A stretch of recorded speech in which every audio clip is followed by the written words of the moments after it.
Monggo, waktunya kita Pak Andre Wahyudi. Ayo ngomong. Keren-keren makanya. Pulang enggak? Kita bangun enggak? Tes. Ya, sudah. Ya, terima kasih. Assalamualaikum warahmatullahi wabarakatuh. Waalaikumsalam. Yang saya hormati Pak Iskandar. Ternyata kita pernah ketemu. Mohon maaf.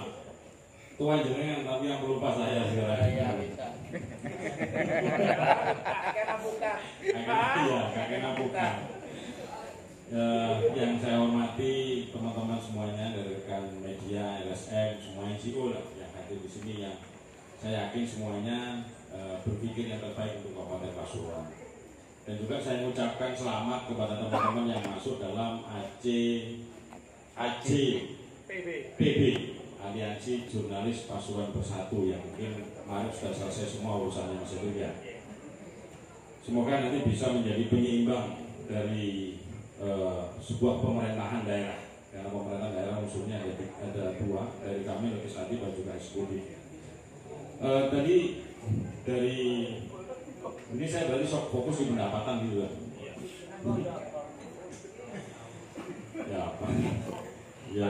Ya, saya pikir tadi kan sudah disampaikan semuanya.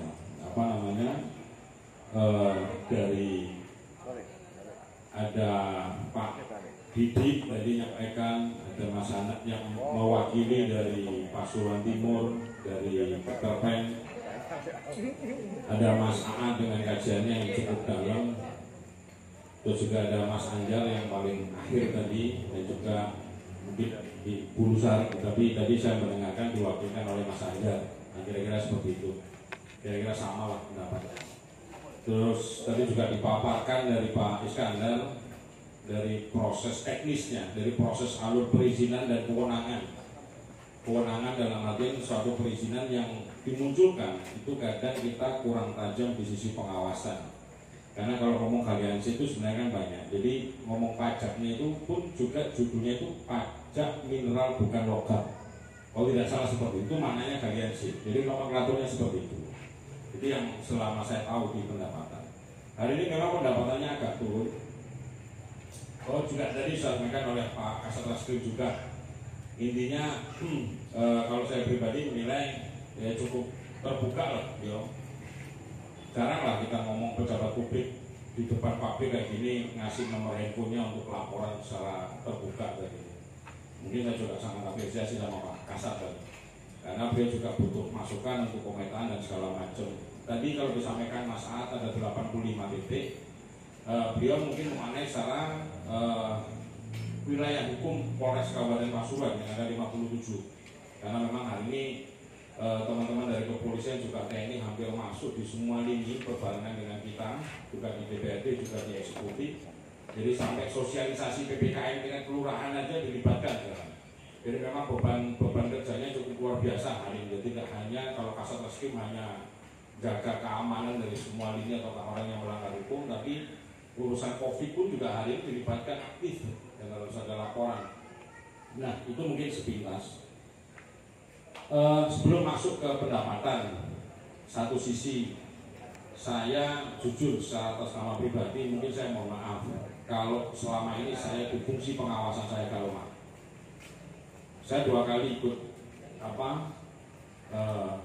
ngomong tajam terkait tambak, pertama di Kepulungan, hari ini di sini.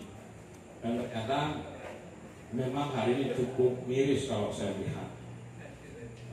Saya dulu di Komisi 1, Komisi A dulu, Komisi Hukum dan Pemerintahan. Yang kedua di Komisi di Pendapatan, di Keuangan dan Pertanian. Yang periode ketiga ini saya di pimpinan. Jadi karena di DPRD juga ada pembidangan Pak Iskandar. Jadi saya tidak bisa concern full di urusan itu. Halo, kurang lunas nanti ceweknya. Mata mati.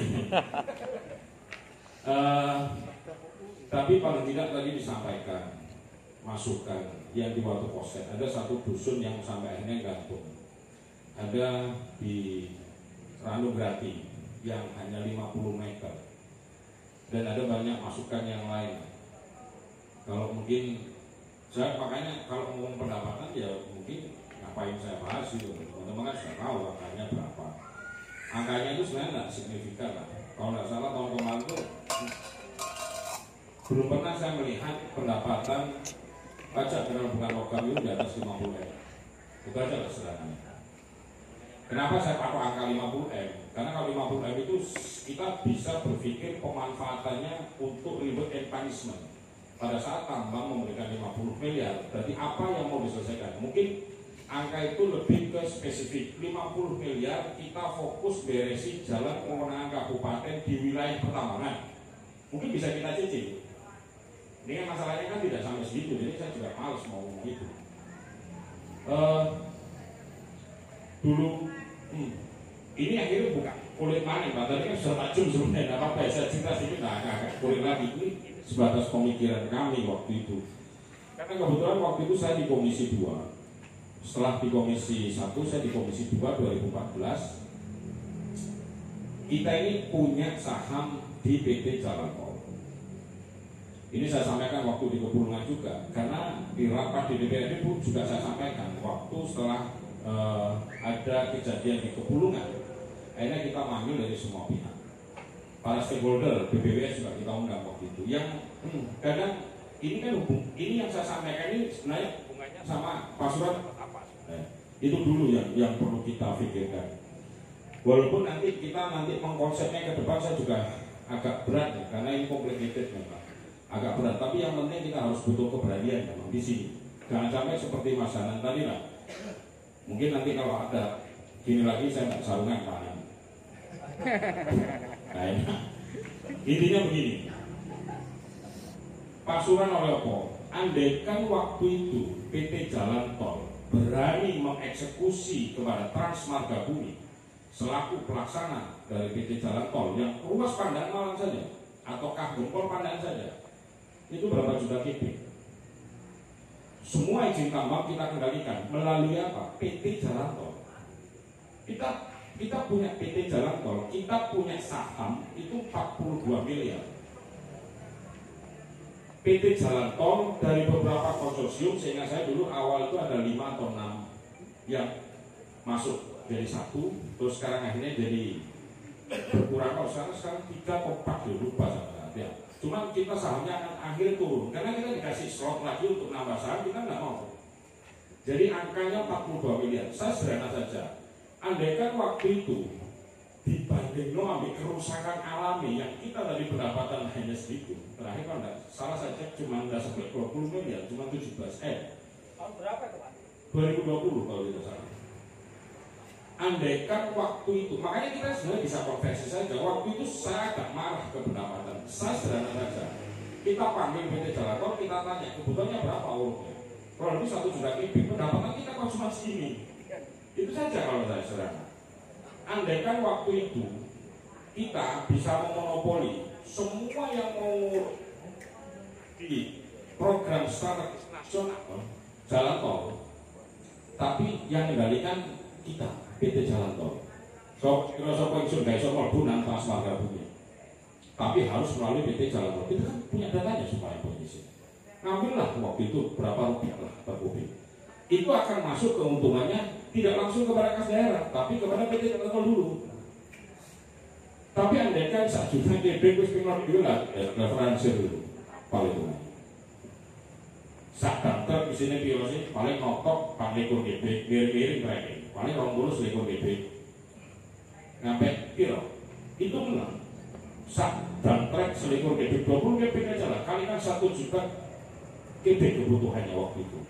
Dan andaikan waktu itu kita eksekut dalam PT Jalan Tol, semuanya nggak boleh langsung masuk ke Jasa Marga, tapi harus lewat PT.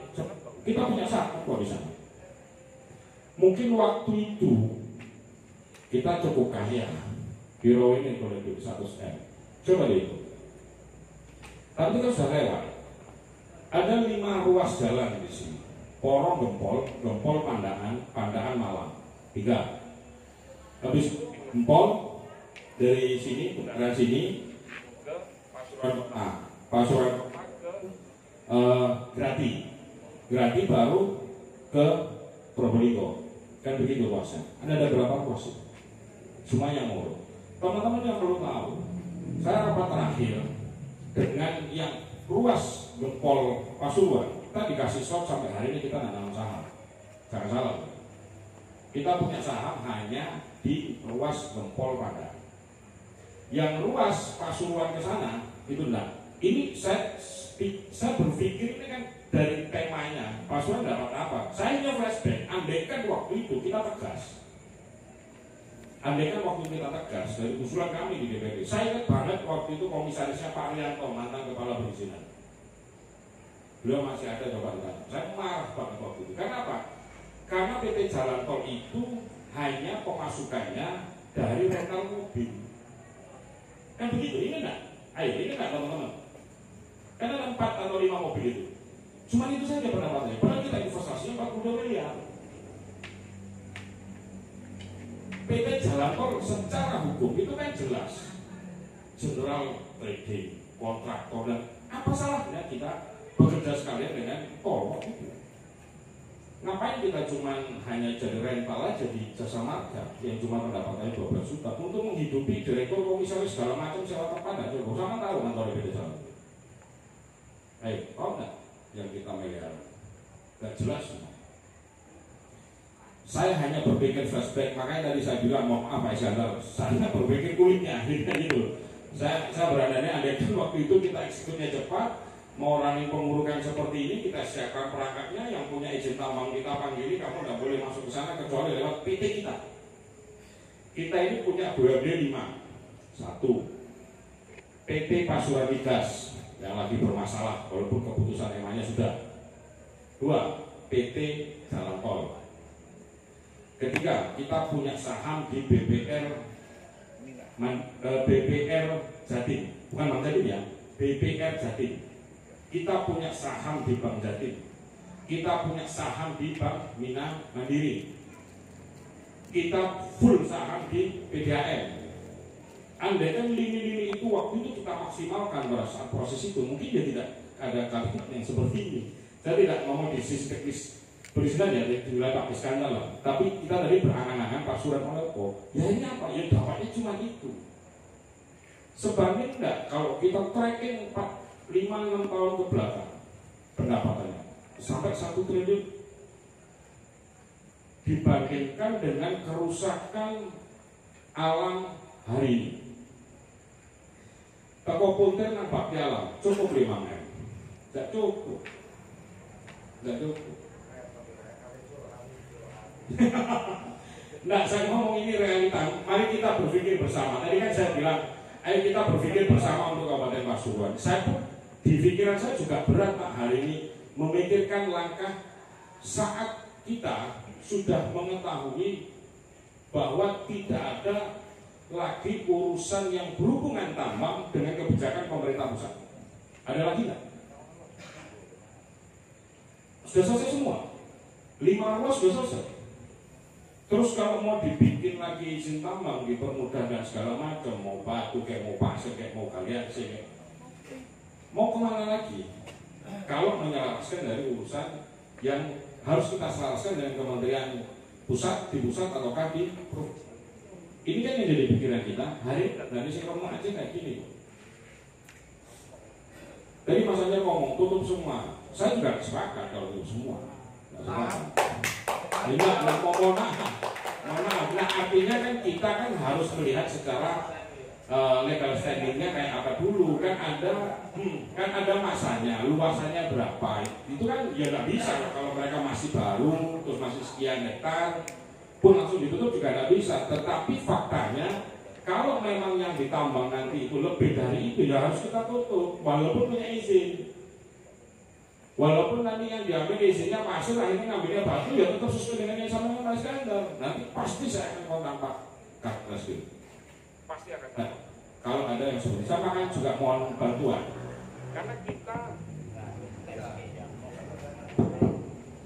Karena kita juga nggak mungkin akan semuanya. Kita kalau ditutup ada juga salah dan gitu. Jadi harus ada.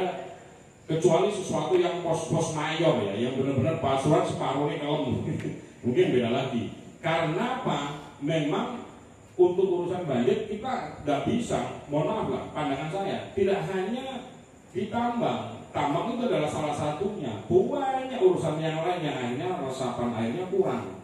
Contoh, teman-teman wilayah timur coba ngapek sisip Pak lah, Puspo. Saya ngambil Puspo, nak ngomong Tosari, nak ngomong Tutur. Ada 150 hektar yang hari ini dikerjakan untuk masyarakat untuk tanam kentang.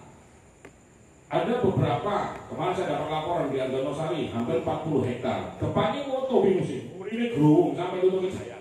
Hai, Anda tahu lah. Itu padahal hutan produksi yang mestinya dari resapan air, tapi di kono disewakan untuk petani. Saya tidak membela, tidak membela petani, tidak. Tapi yang saya masalahkan fungsi hutan itu yang hari jadi masalah. Kita tahu lah hari ini ngomong pegunungan, sopo sih ngomong gak kritis, KB kritis, lahannya loh. Sopo sih Bupati? Bromo, Tutur, Tosari, Puspo, Pasapan apalagi. Ya di Kuali Pasapan dihabisin kalau Gondang Wetan, luar biasa sekarang Gondang Wetan. Kan sudah kelihatan, apalagi belum ketentuan, saya masih belum lihat aturan yang pasti ya, bahwa di seputaran Kumpulan bahwa kita tidak boleh bikin tambang dan segala macam. Saya belum baca aturan, coba nanti akan saya gali. Itu kan pasti juga bisa menjadi celah juga nanti Mas, karena kalau memang ada secara yuridisnya ada. Itu yang akhirnya menjadi pemikiran kita bersama. Nah hari ini aku sekarang bahas lah yang kemarin, cuma hari ini kan saya kan ada kegundahan juga, walaupun saya tidak mengawasi secara langsung, tapi paling tidak di teori saya waktu itu untuk meningkatkan pendapatan asli daerah. Karena baru di zaman saya, catat teman-teman, hanya di zaman saya berani target 1 triliun. Coba dicek, kalau nggak salah 2017. Selama jadi DPR, nggak tahu jumlah pendapatan kita 1 triliun. Notok 500, 700, mundur mana? Itu pun campur wis ono DAK pusat, DAK khusus. Tapi yang pendapatan asli daerah murni nggak pernah di atas 500 miliar. Apalagi ngomong 1 triliun. Waktu saya paksa 1 triliun. Kenapa? Karena menurut saya mungkin. Satu, kedua, yang lolos lagi di ngomong pendapatan agak nyimpang dikit. Ada BPHTB yang waktu itu ketentuannya masuk di pajak. BPHTB sekarang masuk ke keuangan, masuk di kita. Berapa persen Mas Anda? 5% atau 1,5%? Hitunglah, kalau tata ruang kita running sesuai ketentuan, ada 500 pemohon. Taruhlah ketemu, nggak banyak-banyak lah, 5.000 lah, atau 4.000 hektar. Kalikan kalau di average NJOP, nol jalan provinsi atau kah pusat, kan 2 juta, 1 juta wis. Guru sing kabupaten, pekno, piro ini nanti lebih 100-200 kan. Makanya saya berani waktu itu narget 1 triliun keuangan. Masih sohibnya Mas Hanak, kepala keuangannya Pak Luni. Lu ya tanya beliau. Nah akhirnya semua tidak bisa menyukupi target. Tata ruang sampai 4 tahun tidak selesai, sampai 5 tahun. Tambangnya juga kita lepaskan begitu saja untuk urukannya kepada pihak ketiga yang lain. Dan sampai hari PT Jalan Tol tidak ada pendapatan. Laporan LHPBPK perlu dikaji ulang. Bupati ini sopo? Ayo tepuk tangan yang ini dulu. Sopo Bupati ini sopo? Aku tutup lama ini. Bupati ini sopo? Nah, situ lah, artinya begini. Saya pribadi pun juga mohon masukan satu dari para akademisi termasuk Pak Iskandar, dari teman-teman NGO, dari para wartawan, teman-teman LSM media. Saya pun juga akhirnya berpikir keras gitu loh. Yang pasti di kewenangan kami pasti akan kita petakan tata ruang. Perlu diingat, kalau ngomong alur 2009 saya jadi DPR, saya tetap ngaku salah. 2009 sampai 2014 ada surat keputusan bersama 123 yang tidak boleh siapapun nama monopol. Mungkin bapak-bapak yang rumahnya monopol tahu lah apa yang saya sampaikan. Di sela-sela itu 2013 mulai dicabut. Begitu. Setahun ini buang terus. Ini masa peralihan. 2014 keluarlah Undang-Undang 23 2014. Kehutanan dihapus, perikanan yang 0 sampai 100 mil ditarik ke ke provinsi, termasuk tambang ditarik. Jadi setelah itu semakin buram kita di DPRD, semakin buram, semakin kita tidak mengetahui. Karena apa? Karena semuanya masuk di provinsi waktu itu, Pak. Dan rekomendasinya pun kita tidak pernah tahu. Padahal ngomong jujur, tidak mungkin provinsi tidak proses kalau tidak ada pertimbangan dari kita. Siapa yang memberikan pertimbangan? Bukan legislatif, Pak, kita eksekutif. Bupati. Saya ngomong gitu. Seperti yang teman-teman harus tahu hari ini, ketentuan untuk merefokusi anggaran. Di undang-undang itu jelas unsur pemerintahan daerah, legislatif dan eksekutif. Saat APBD didok oleh DPRD, itu kesepakatan antara kepala daerah dengan pimpinan DPRD. Lek wabil khusus urusan COVID gak perlu. Iya kan, tidak perlu. Seperti itulah kira-kira waktu itu, Pak. Mohon maaf, saya bukan membela diri. Saya ngomong saya salah. Saya salah, pengawasan saya lemah. Tetapi pada faktanya waktu itu seperti itu. Sama hari ini kemarin dicopot refocusing sampai 7 kali sampai 190 miliar, itu ketentuannya tanpa persetujuan DPRD. Sama hari ini per 14 Januari kalau tidak salah dikeluarkan surat dari Kementerian Keuangan lagi. DAU kita refocusing 8%, dana desa 8%, dana insentif daerah 30%. Yang harus direfokusi dikasih waktu 2 bulan. Tadi siang keluar lagi surat dari Kementerian Keuangan. DAU kita 1193. SK Menteri yang terbaru, DAU kita 109. Artinya Pak, DAU kita di luar yang refocusing 8% yang baru, kita juga dipotong hampir 40 miliar. Makanya konco-konco diisi titik usulan ke DPRD yang mungkin sudah disurvei dan segala macam, jangan berharap itu 100% bisa dilaksanakan di 2021. Saya tadi di WA kayak gitu, kok ngeluh gak? Kayak kalah judi. Soalnya aku pas oleh surat ya gitu, nanti untuk beliau lah. Kemarin 8% belum selesai, 30% di